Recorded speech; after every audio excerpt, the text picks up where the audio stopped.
MSLI T V, رہنمائی بدلتی دنیا کے لیے۔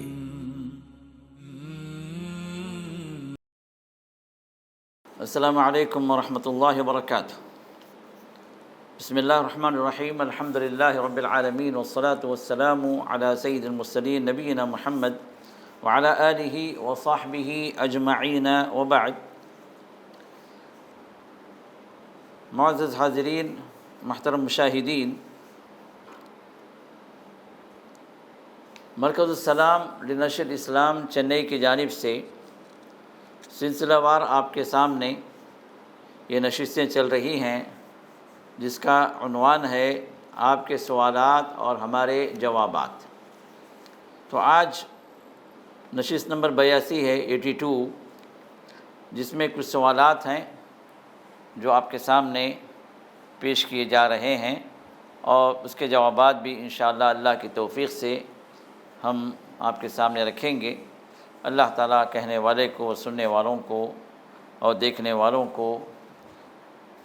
عمل کی بھی توفیق عطا فرمائے، آمین یا رب العالمین۔ تو سوال نمبر جو آج کے اس نشست میں پہلا سوال کہ یادداشت تیز کیسے کریں اسلام کے مطابق؟ تو جواب یہ ہے، سب سے پہلی بات ہے کہ اسلام جو ہے کوئی آپ کو فزیکل یا مینٹل ریلیف کے لیے یا نسخے بتانے کے لیے نہیں آیا ہے۔ یہ اور بات ہے کہ اس کے اندر اللہ تعالیٰ نے اسلام کے اعتبار سے صرف روحانی ہی نہیں بلکہ جسمانی مسائل کا بھی اللہ نے حل رکھا، صرف دینی ہی نہیں بلکہ دنیاوی مسائل کا بھی اللہ نے حل رکھا۔ تو اسلام کے اندر آپ کی دنیا ہو یا آپ کا دین ہو، آپ کی سوشل لائف ہو یا انڈیویجول لائف ہو، کاروبار کا مسئلہ ہو یا کہ کوئی عبادت کا مسئلہ ہو، ہر چیز کے بارے میں آپ کو گائیڈنس اللہ نے اسلام کے اندر رکھا ہے، اس میں کوئی شک نہیں۔ لیکن انسان کی ہر دنیاوی پرابلم کو لے کر انسان جو ہے اسلام کے اندر اس کا کوئی نسخہ تلاش کرے، کوئی ایسی جو ہے جیسے ڈاکٹر کے پاس اگر جاتے ہیں تو کچھ نہ کچھ آپ کو دوائی جو ہے آپ کے ہاتھ میں پکڑا دیتا ہے، تو اسلام کے اندر بھی کوئی چیز ہمیں مل جائے کہ ہم اس پر جو ہے عمل کر لیں یا اس کے مطابق جو وظیفہ جو ہے ہم کر لیں تو پھر مسئلہ ہمارا حل ہو جائے گا۔ اس طرح جو بعض لوگوں کی سوچ ہے، اور اس سوچ کے نتیجے میں جو ہے مختلف جو پیر لوگ، مختلف جو ہے جو صوفی فقیر لوگ ہیں، وہ جو لوگوں کو ٹوٹکے دیتے رہتے ہیں، تو اس کے اعتبار سے کچھ جو ہے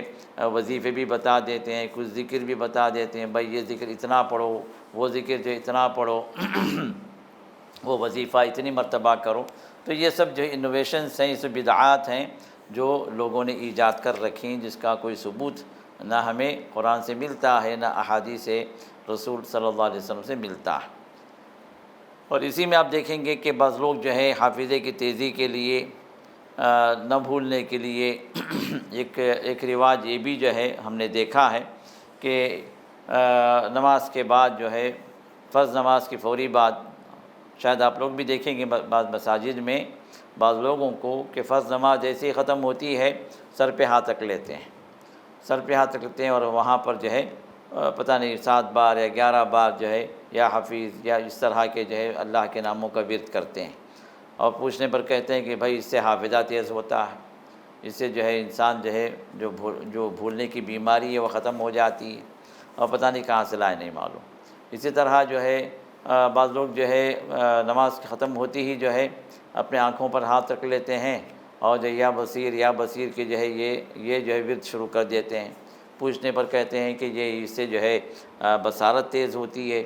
آنکھوں کا چشمہ اتر جاتا ہے، یا کہ نمبر جو بڑا ہوا ہے وہ نمبر کم ہو جاتا ہے۔ تو اس طرح کی جو ہے لوگوں کی اپنی اپنی سوچیں ہیں، جس کی کوئی دلیل نہ قرآن سے ہے، نہ حدیث سے ہے، نہ رسول اللہ کے صحابہ سے ایسی کوئی چیز مروی ہے، نہ سلف صالحین میں اس طرح کی کوئی چیز جو ہے ہمیں ملتی ہے۔ یہ سب جو ہے موجودہ دور کی ایجادات ہیں جو لوگوں نے اپنے اپنے پیروں سے یا فقیروں سے یا صوفیوں سے یا اس طرح مرشدوں سے انہوں نے ان چیزوں کو لیا ہے اور اس کو عمل میں لے آئے ہیں۔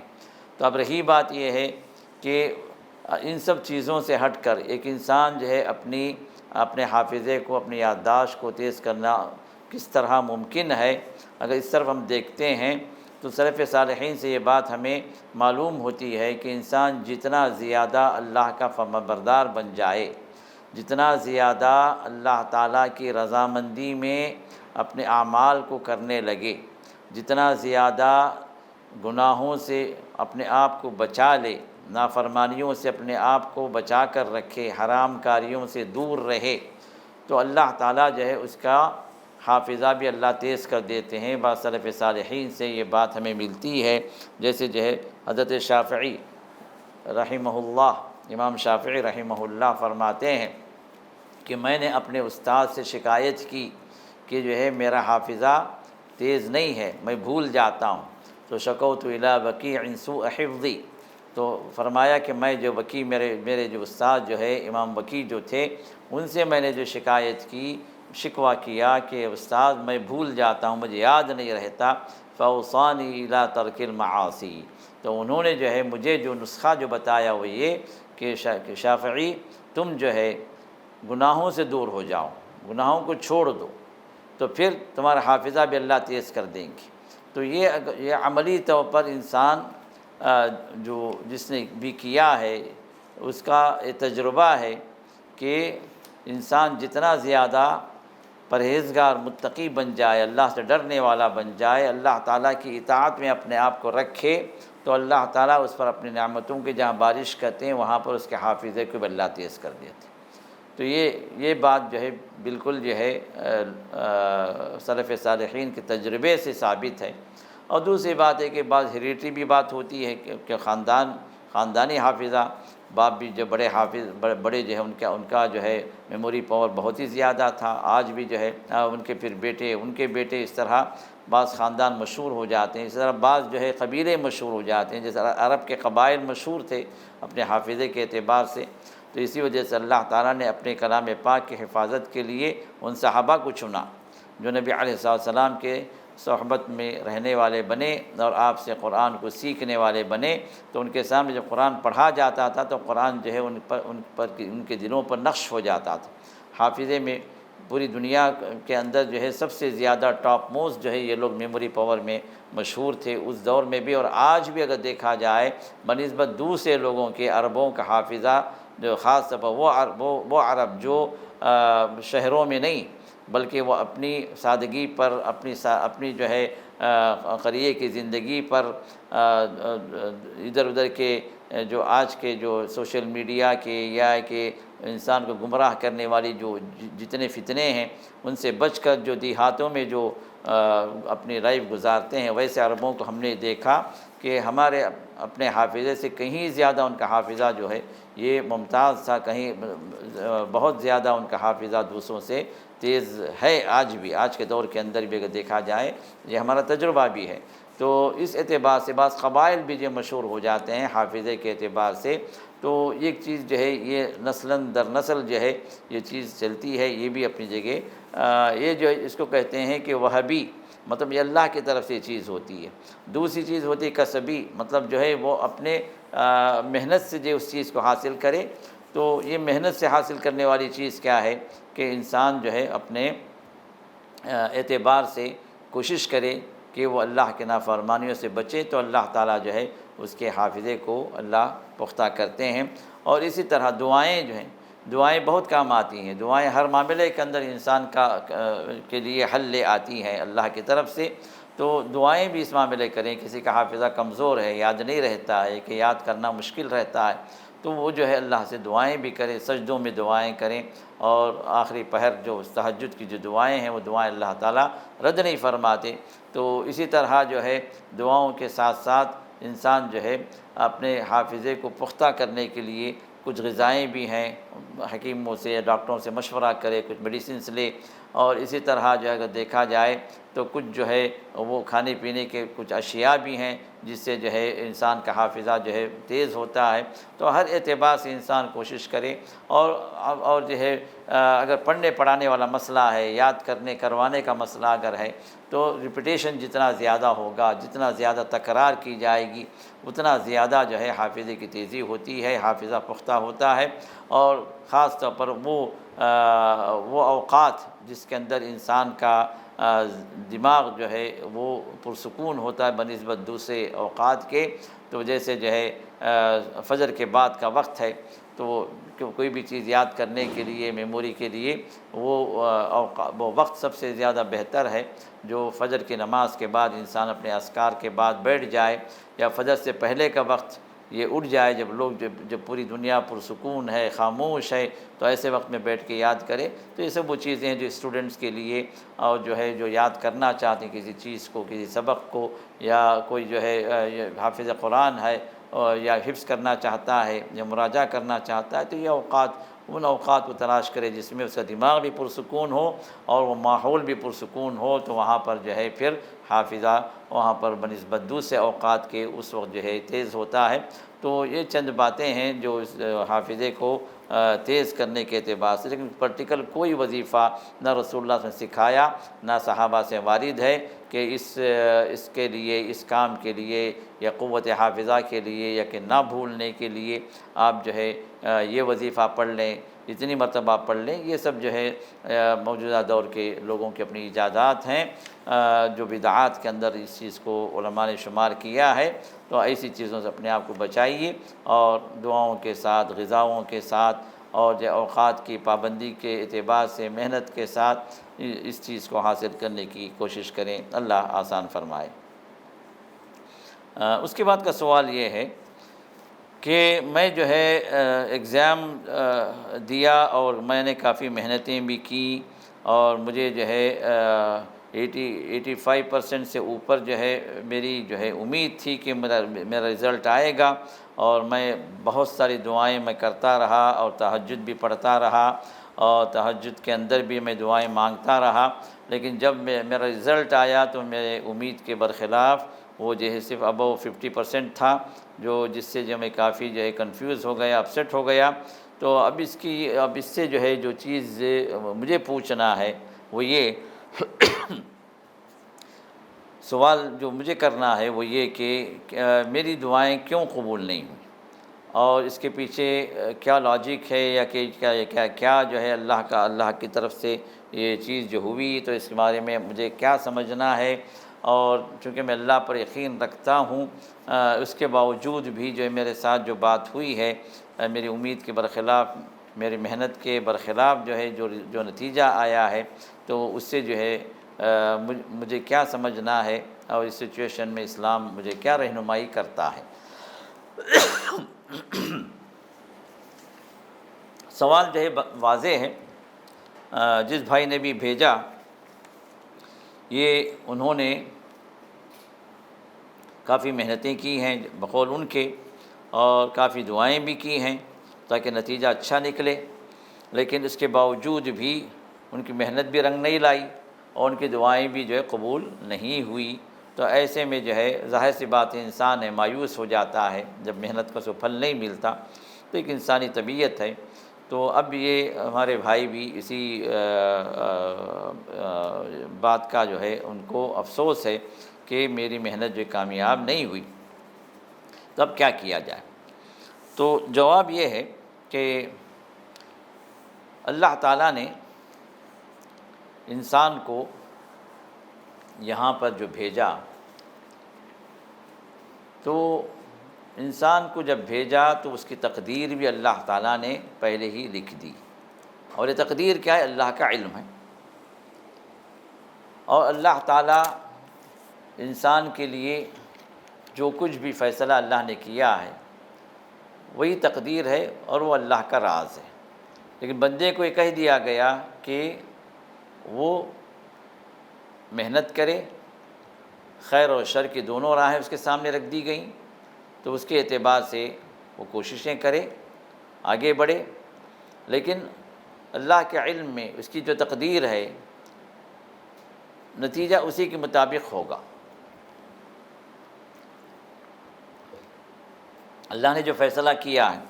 وہی فیصلہ جو بطور نتیجہ اس کے سامنے آئے گا، یا ہر بندے کے لیے، چاہے وہ مومن ہو، چاہے کافر ہو، چاہے مشرک ہو، منافق ہو، یہ سب کے لیے جو چیز اللہ نے اس دنیا کے اندر رکھی ہے وہ اسی تقدیر کے فیصلوں کے اعتبار سے ہی اس کے رزلٹ سامنے آتے ہیں۔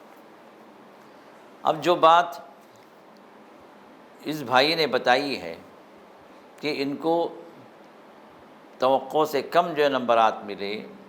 ان کی محنت سے کم جو ہے ان کو اجر ملا ہے، ان کی دعائیں اس معاملے میں قبول نہیں ہوئیں، تو یہاں پر دو باتیں ہیں۔ ایک بات جو ہے ان کی فزیکل یا دماغی اعتبار سے جو محنتیں ہوئی ہیں وہ ایک طرف، دوسری طرف جو دعائیں ہوئی ہیں وہ ایک دوسری سائیڈ میں، یہ دونوں الگ الگ چیزیں ہیں۔ محنت کے اعتبار سے ہو سکتا ہے انہوں نے محنت کی ہو لیکن وہ محنت صحیح راستے کی نہ ہو، صحیح طریقے کی نہ ہو، صحیح وقت نہ ہو۔ بعض لوگ بچے جو رات پڑھتے ہیں اور پھر جب ایگزام کا وقت آتا ہے تو وہاں پر ان کا دماغ جو چونکہ رات بھر جاگے ہوئے ہیں، رات بھر جو ہے کی تھکن ان پر غالب آ جاتی ہے تو ایگزام ہال میں سو جاتے ہیں۔ میں خود بعض بچوں کو جانتا ہوں کہ ایگزام ہال میں جا کر سو گئے کیونکہ رات بھر جو ہے وہ پڑھتے رہے، اب عین وقت جہاں پر لکھنا ہے تو تھکن غالب آ گئی، یا پھر دماغ معوف ہو جاتا ہے، سمجھ میں نہیں آتا کہ پیپر کیا ہے، سوال کچھ ہے اور جواب کچھ لکھ کر آتے ہیں۔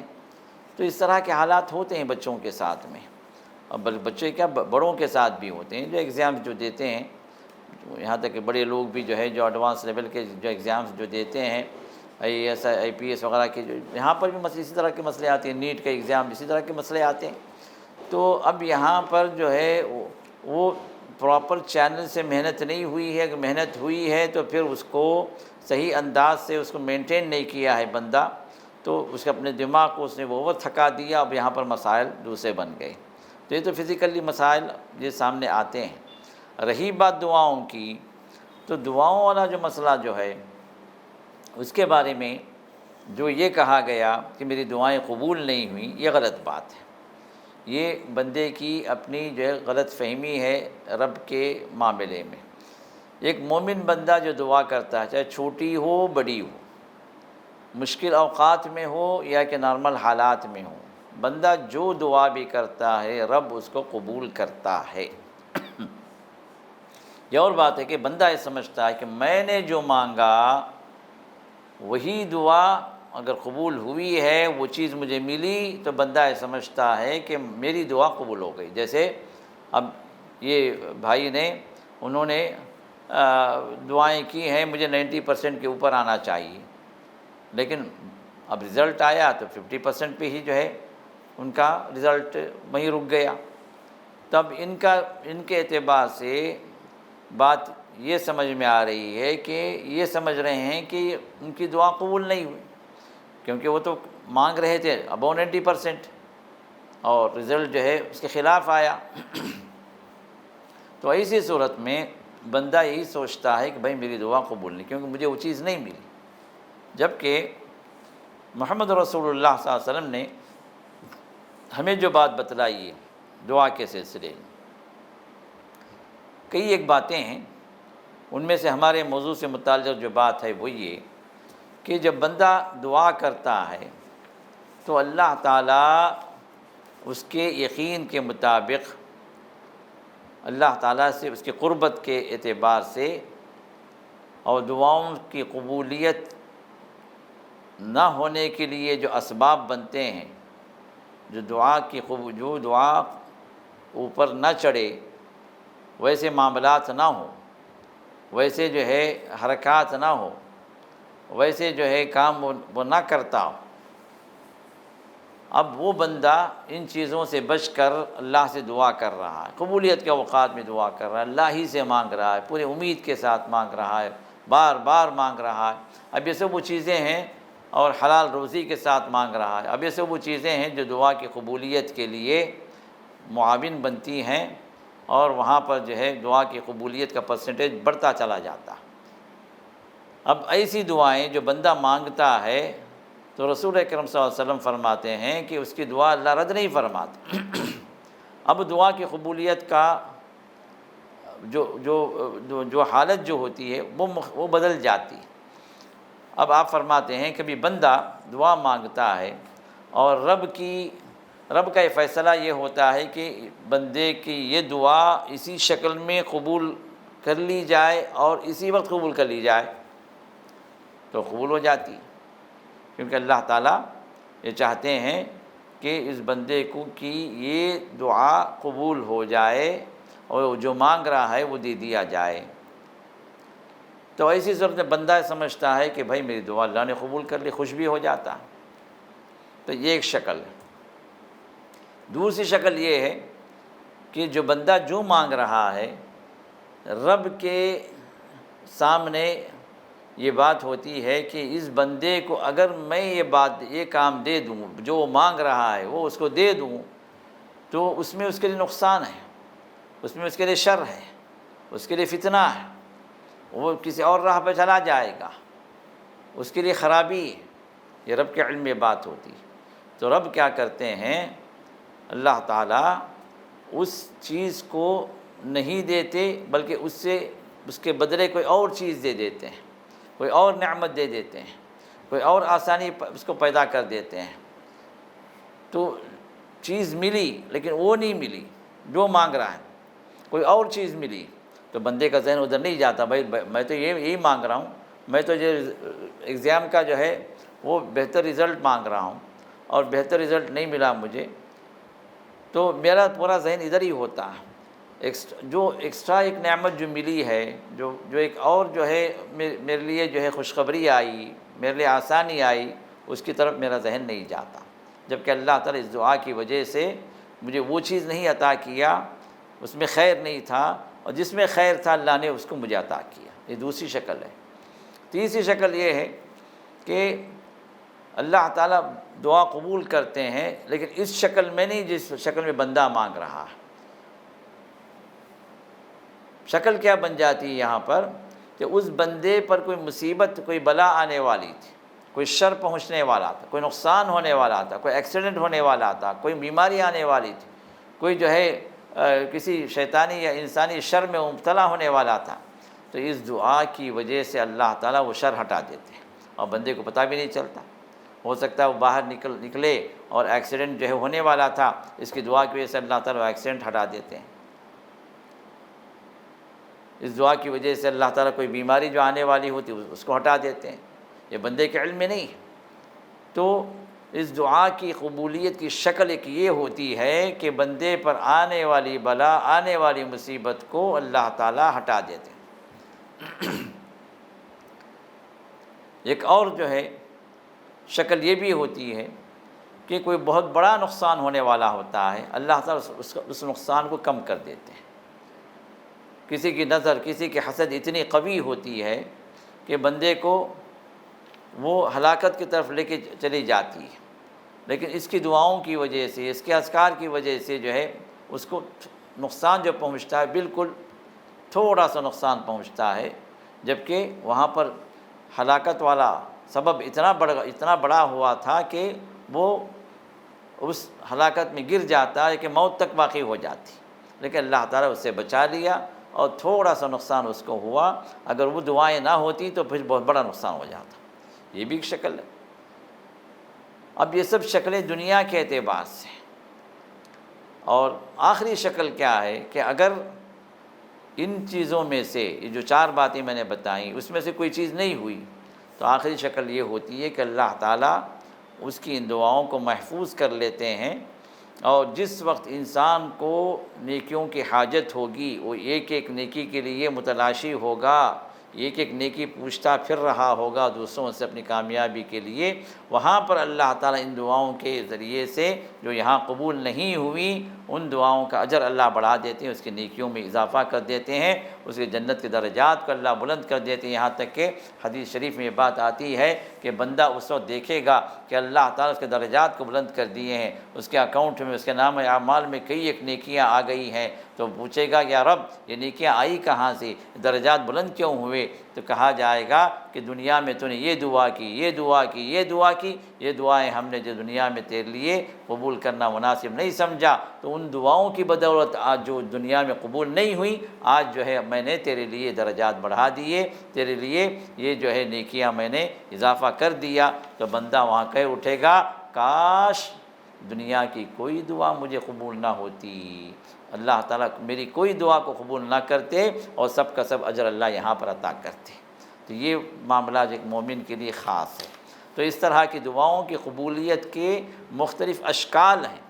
یہ 5 چیزوں میں سے کوئی ایک چیز جو ہے اللہ تعالیٰ دعا کی قبولیت کے اعتبار سے رکھیں بندے مومن کے ساتھ۔ تو اس لیے بندے مومن کو کسی بھی حالت میں مایوس نہیں ہونا، اللہ تعالیٰ سے بدظن نہیں ہونا، اللہ تعالیٰ سے برا گمان نہیں کرنا کہ بھائی کب سے بلا رہا ہوں، کب سے پکار رہا ہوں، میری دعا قبول ہی نہیں ہوتی۔ یہ ایسی بات نہیں ہے، قبول ہو چکی ہے کسی اور شکل میں۔ غور کرو کہیں نہ کہیں جو اللہ تعالیٰ تمہیں کوئی اور نعمت دے دیا ہے، کوئی کسی مصیبت سے اللہ نے ہٹا دیا، کوئی بڑی مصیبت جو تھی ہو سکتی تھی اس کو اللہ نے چینج کر دیا اور راہ۔ بلکہ بعض ایک اور روایت میں بات آتی ہے کہ بندے مومن کی دعا اوپر چڑھتی ہے اور اوپر سے کوئی بلا اس کے لیے نازل ہونے والی ہوتی ہے، تو درمیان میں جو ہے یہ دعا اس بلا سے بھڑ جاتی ہے اور جو ہے اوپر سے جو ہے وہ بلا اترنا چاہتی ہے، نیچے سے دعا اوپر چڑھنا چاہتی ہے، تو یہ دعا جو ہے اس بلا کو روک دیتی ہے اور قیامت تک وہ بلا اس تک نہیں پہنچ پاتی اس دعا کی وجہ سے۔ تو یہ سب وہ حالات ہیں جو غیبی حالات ہیں جو بندے کے علم میں نہیں ہیں،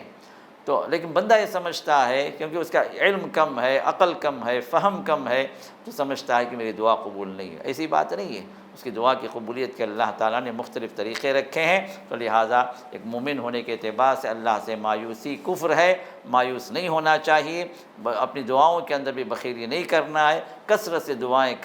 کرتے رہیں اور پوری امید کے ساتھ، پورے یقین کے ساتھ کریں، اللہ تعالیٰ ضرور قبول فرمانے والا ہے۔ اللہ تعالیٰ ہماری تمام دعاؤں کو قبول فرمائے، اللہ تعالیٰ ہمیں صحیح ایمان والے اللہ ہمیں بنا دے، ہمارے ایمان کو اللہ بڑھا دے اور جنت کے درجات بھی اللہ تعالیٰ ہمیں بڑھا کر عطا فرمائے، وہاں پر جنت الفردوس میں اللہ ہم سب کو جمع فرمائے، آمین یا رب العالمین۔ بارک اللہ فیکم۔ السلام علیکم ورحمۃ اللہ وبرکاتہ۔ کہ یہ جو مرکز السلام ہے جس میں آپ مسجد السلام میں جمع ہیں، اس کے کئی ایکٹیویٹیز ہیں، کوئی بھی مستقل کوئی نہ عمارت ہے، نہ کچھ کرایہ آتا ہے، نہ کوئی جائیداد وقف ہے، جو بھی چل رہا ہے اللہ کے فضل کے بعد آپ لوگوں کا کنٹریبیوشن ہے، اسی سے اللہ چلا رہے ہیں۔ تو لہٰذا ہمارے پاس کئی ایکٹیویٹیز ہیں، یہ مسجد السلام کے اخراجات ہیں، اسی طرح مرکز السلام کے تحت بہت سارے پروگرامز ہوتے ہیں، اس کے اخراجات ہیں۔ اسی طرح ہمارے پاس مدرسہ السلام ہے جہاں پر حفظ قرآن کی تکمیل ہے، حفظ قرآن کی تعلیم ہے، اور حفظ قرآن کے ساتھ ساتھ اکیڈمک کا بھی ہے، جس کے اندر جو شعبہ ہے وہ ہے کہ 24/7 یہاں پر بچے پڑھتے ہیں، جن کی کفالت جو ہے 8,000 ہے منتھلی۔ اس میں اگر کوئی انسان اگر شریک ہو سکتا ہے، لے سکتا ہے، کوئی اسپانسرشپ تو لے لے۔ تو شام میں حفظ کے بچے پڑھتے ہیں ہمارے پاس 5 to 8 جو بچے جو حفظ کر رہے ہیں یا دور کر رہے ہیں، اس میں جو ایک بچے پر جو 2,000 کا خرچ ہے۔ اسی طرح سلام اسکول ہے، وہاں پر جو ہے جو ڈے اسکالرس ہیں وہاں پر بھی حفظ کا سسٹم ہے، پلس جو 10th، تو اس کی کفالت، اس کی اسپانسرشپ منتھلی جو 5,000 ہے، اس کو لے لیں، یا اس میں منتھلی کنٹریبیوشن کے لحاظ سے ہر آدمی اپنی استطاعت کے لحاظ سے لے لے۔ یا اسی طرح جو میڈیا ہے، میڈیا کا اب یہ تمام اخراجات کو اگر ہم منتھلی جو ہم اس پر جو ہے کر رہے ہیں خرچ، اور ہمیں جو کچھ بھی کنٹریبیوشنز مل رہے ہیں تقریباً 1.5 لاکھ جو ہے ہر مہینے کے اندر کمی ہے، 1.5 لاکھ کا خرچ جو ہے یہ ہمارے لیے ایکسٹرا ہو رہا ہے، جو ہم ادھر ادھر سے جو ہے ہم اس کو پورا کر رہے ہیں۔ تو لہٰذا آپ لوگوں سے گزارش یہ ہے کہ کم سے کم اتنا تو کنٹریبیوشن ہو جائے کہ ہمارے خرچ برابر چلے۔ ہمیں کوئی نفع کی ضرورت نہیں ہے، ہمیں کوئی فائدہ اٹھانا نہیں ہے، ہمیں اس سے کچھ کمانا نہیں ہے، لیکن کم سے کم ہمیں قرضات تو نہیں رہنا۔ تو اس مرکز کو خرچ سے بچانے کے لیے یہ 1.5 لاکھ کی جو ہے ہر مہینے کی جو کمی جو ہو رہی ہے، تو اس کے لیے جو آپ لوگ اپنے طور سے جو کنٹریبیوشن کریں، جو کچھ بھی ممکن ہو سکے جو ہے، یا ون ٹائم ہو یا منتھلی کنٹریبیوشن ہو، اس کے لیے آگے بڑھیں، یا اپنے خاندان کے اندر جو ہے اس بات کو پہنچائیں تاکہ جو بھی جو صاحب حیثیت ہیں وہ جو اس معاملے میں آگے بڑھ کر اس مرکز کی جو ہے وہ کنٹریبیوٹ کر سکیں اس مرکز کے اخراجات کے لیے۔ تو یہ گزارش اب تمام سے ہے، جو بھی موجود ہیں ان کے لیے ان سے بھی ہے، اور جن تک بھی ہماری آواز پہنچ رہی ہے ان تک بھی جو ہے یہ گزارش ہم پہنچانا چاہ رہے ہیں۔ اللہ تعالیٰ آپ کے صدقات و خیرات کو قبول فرمائے، آمین یا رب العالمین۔ بارک اللہ فیکم۔